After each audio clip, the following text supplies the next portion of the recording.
So there's a growing amount of really encouraging research that says couples who go through hard times together actually come out stronger and more connected at the end. Overcoming obstacles literally strengthens connection.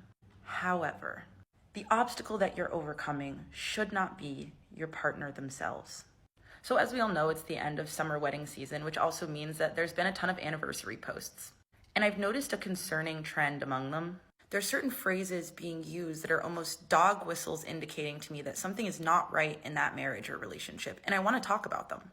But before I begin, this isn't an indictment of every single anniversary post or any of these phrases. I just want to speak to the ways that sometimes the issues we have in our relationship are positioned as things that we're overcoming, when actually it's a partner's decision to undermine and threaten the integrity of the relationship that's creating ongoing problems that the couple has to overcome. And that this isn't a healthy relational dynamic. I read post after post of things like, "You've put me through hell," or "We've gone through hell and back." "We've had our ups and our downs," or just generalized language about putting up with each other.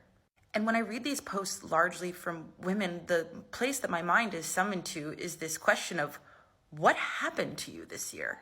Now, before the Nobody's Perfect Brigade arrives with pitchforks, I want to state very clearly, as I said in the beginning, conflict is natural in couplehood, and going through it together brings people closer. Dealing with raising children, shifting jobs, financial issues, going through that and working as a team, you and your partner against the problem, actually bring people closer together.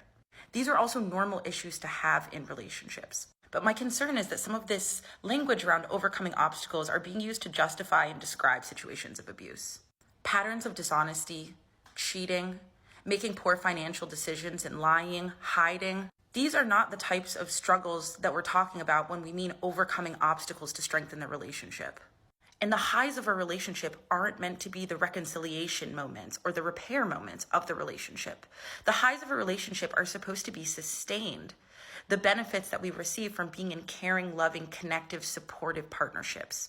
And while repair and reconciliation obviously feel good, when we decide that the repair is the height, the peak of how our relationship functions at its best, and our low points are these patterns of cyclical abuse, neglect, and harm, well, we're talking about an abusive relationship. Partners are supposed to get through tough times together. They're supposed to be a team.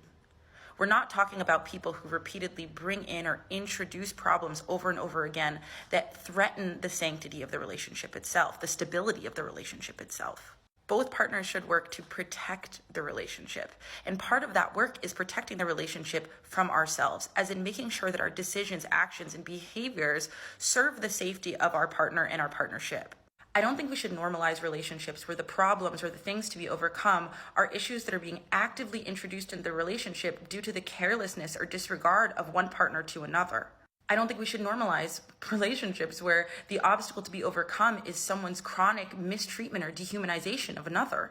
Like when I read a post that says we've been through hell and back, I want to imagine someone being there by their partner's sickbed during a scary diagnosis. I want to see somebody say, "Hey honey, quit your job. We'll be a little financially tight for a while, but I've got you while you explore this new direction." I don't want hell and back to be what we find in the contents of someone's phone.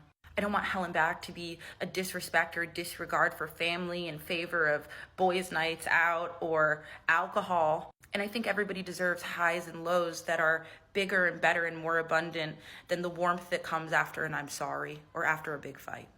As human beings, there's so much that can happen to us without our consent over the course of this lifetime. So much joy, so much wonder, but also so much grief, loss, and confusion.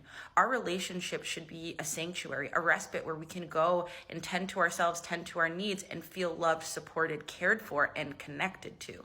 The major obstacle of our life overall should not be our relationships themselves. Also, if you made it to the end, congratulations. I'm excited to announce, if you go to the clickable place, that I'm now doing one-on-one sessions. Whether you just need 30 minutes to shoot me a couple questions, whether you want to do a relationship coaching session or a personal visioning session, post-breakup, new start, new job, whatever, go to the clickable place and check it out.